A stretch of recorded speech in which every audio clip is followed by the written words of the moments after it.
ചിരിച്ചേടോ. Happy അല്ലേ നിങ്ങൾ? നല്ല സന്തോഷമായിട്ട് തന്നെ ലൈഫ് മുന്നോട്ട് പോട്ടെ കേട്ടോ. നിങ്ങളെ ആരെങ്കിലും ഒക്കെ സ്നേഹിക്കുന്നുണ്ടെങ്കിൽ അതൊരു കണ്ടീഷൻ വെച്ച് ആരെയും സ്നേഹിക്കരുത്. അതായത് നിങ്ങൾ മറ്റൊരു പെൺകുട്ടിയോട് സംസാരിക്കരുത്, തന്നെ കൂട്ടാതെ യാത്രകൾ ചെയ്യരുത്, തനിക്കിഷ്ടമില്ലാത്ത ഡ്രസ്സ് ഇടരുത്.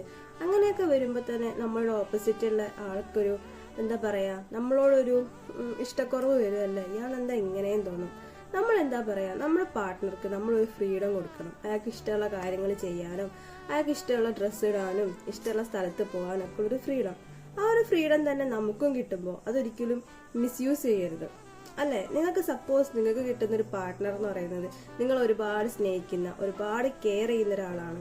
അപ്പൊ നിങ്ങൾ അറിഞ്ഞുകൊണ്ട് അവിടെ പ്രശ്നങ്ങൾ ഉണ്ടാക്കരുത്. ലൈഫ് എന്ന് പറയുമ്പോൾ പ്രശ്നങ്ങൾ ഓട്ടോമാറ്റിക്കലി ഉണ്ടാവും. പക്ഷെ നമ്മൾ ഒരിക്കലും എന്താ പറയുക, ഇന്റൻഷനലി പ്രോബ്ലംസ് ക്രിയേറ്റ് ചെയ്യരുത്, അല്ലേ? നമുക്ക് കുറച്ച് ലൈഫല്ലേ ഉള്ളൂ.